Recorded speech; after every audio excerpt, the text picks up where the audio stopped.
Bismillahirrahmanirrahim. Assalamualaikum warahmatullahi wabarakatuh.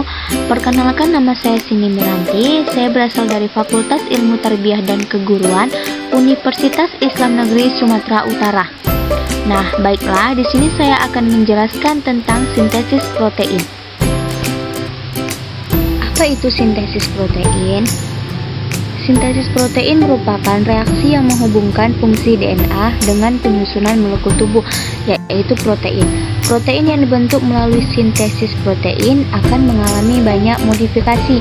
Ada yang menjadi protein struktur, proteksi, dan enzim, atau disebut juga dengan. Selanjutnya, saya akan menjelaskan secara singkat tentang sintesis protein. Sintesis protein secara singkat dapat didefinisikan sebagai proses penerjemahan informasi yang ada pada DNA atau sumber materi genetik yang mengkode asam-asam amino sehingga menjadi rantai peptida atau rantai protein.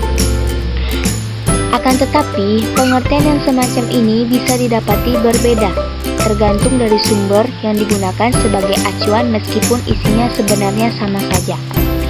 Sebagaimana yang kita ketahui bahwa semua proses atau reaksi dalam tubuh kita hampir tidak terjadi tanpa adanya enzim.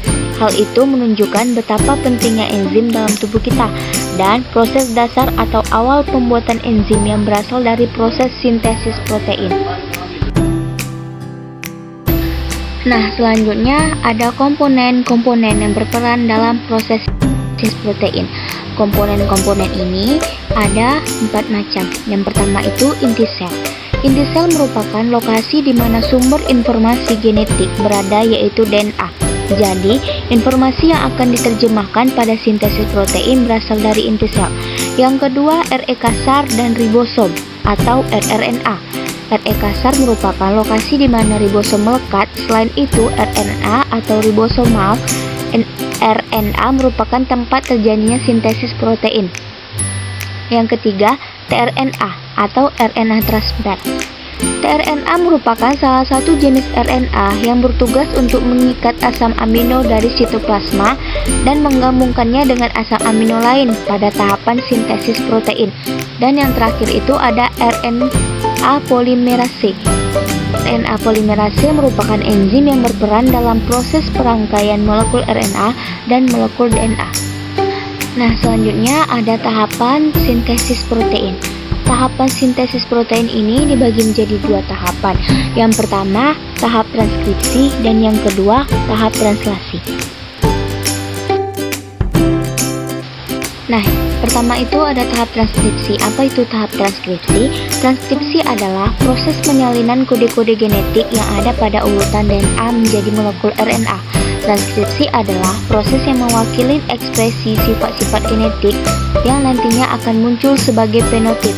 Urutan nukleotida pada salah satu untaian molekul DNA digunakan sebagai cetakan atau template untuk sintesis molekul RNA yang komplementer.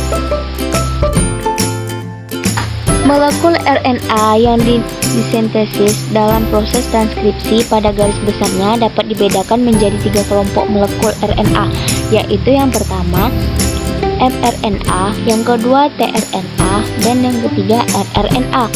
Molekul mRNA adalah RNA yang merupakan salinan kode-kode genetik pada DNA yang dalam proses selanjutnya, yaitu proses translasi, akan diterjemahkan menjadi urutan asam-asam amino yang menyusun suatu polipeptida atau protein tertentu.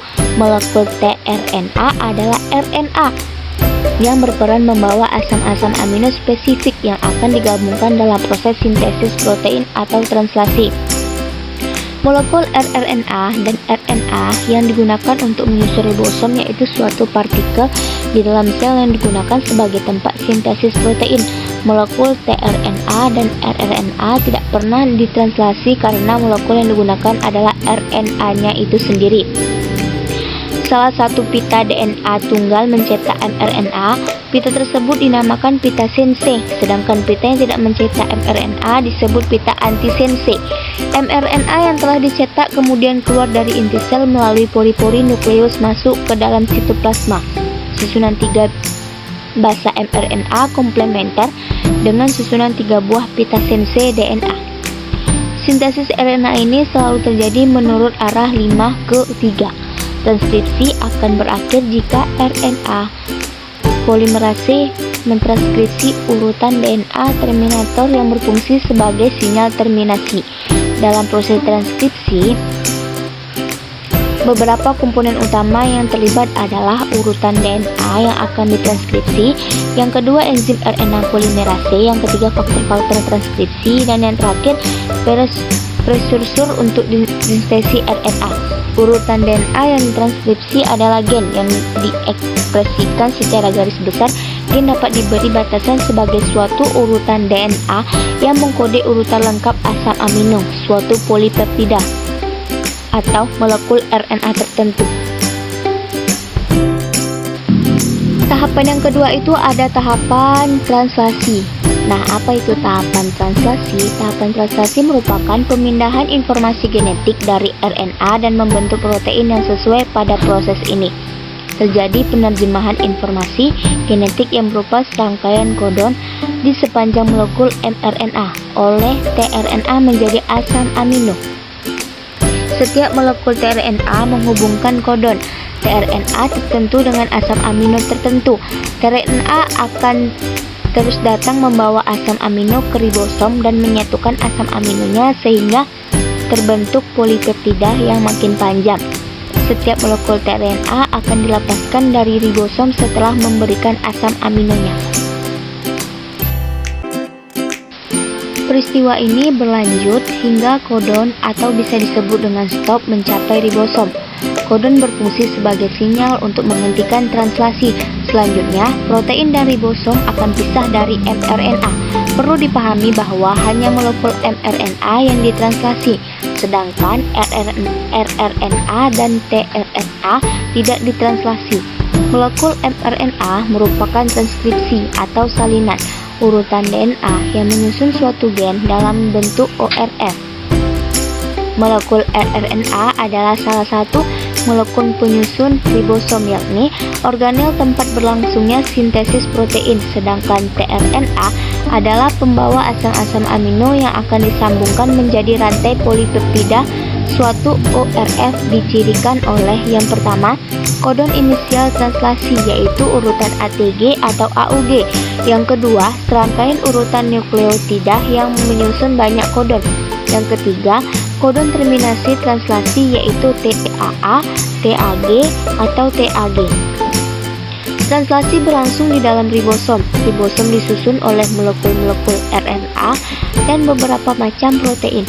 Ribosom disusun atas dua subunit, yaitu subunit kecil dan subunit besar. Pada jasad prokariot, subunit kecil mempunyai koefisien sedimentasi sebesar 30S, sedangkan subunit besar berukur 50S. Tetapi pada saat kedua unit tersebut bergabung, koefisien sedimentasinya adalah 70S pada jasad eukariotik. Subunit kecil berukuran 40S, sedangkan subunit besar berukuran 60S. Tetapi sebagai suatu kesatuan, ribosom eukariotik mempunyai koefisien sedimentasi sebesar 80S. Baiklah, di sini saya akan membacakan tentang kesimpulannya sebagai berikut. Sintesis protein merupakan reaksi yang menghubungkan fungsi DNA dan penyusunan molekul tubuh, yaitu protein. Protein yang dibentuk melalui sintesis protein akan mengalami banyak modifikasi. Ada yang menjadi protein struktur, proteksi, dan enzim. Secara garis besar dikenal dengan 4 tipe habitat utama, yakni daratan, perairan tawar, perairan payau, dan estuaria, serta perairan bahari atau laut. Berdasarkan variasi habitat menurut waktu dan berdasarkan variasi habitat menurut ruang.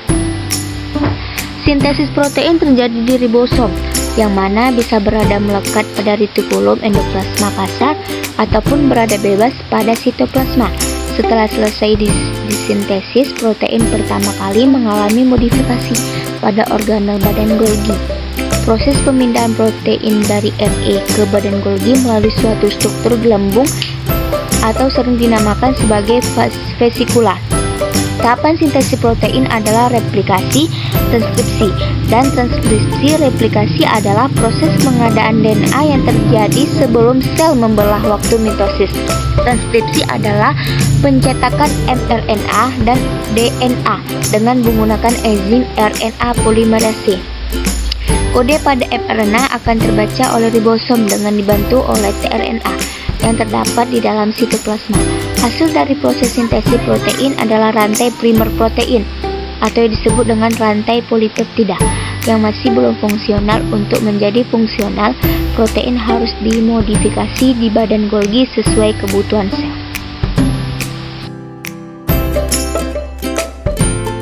Mungkin sekian yang dapat saya jelaskan tentang mengenai sintesis protein. Mohon maaf atas segala kekurangan. Wassalamualaikum warahmatullahi wabarakatuh.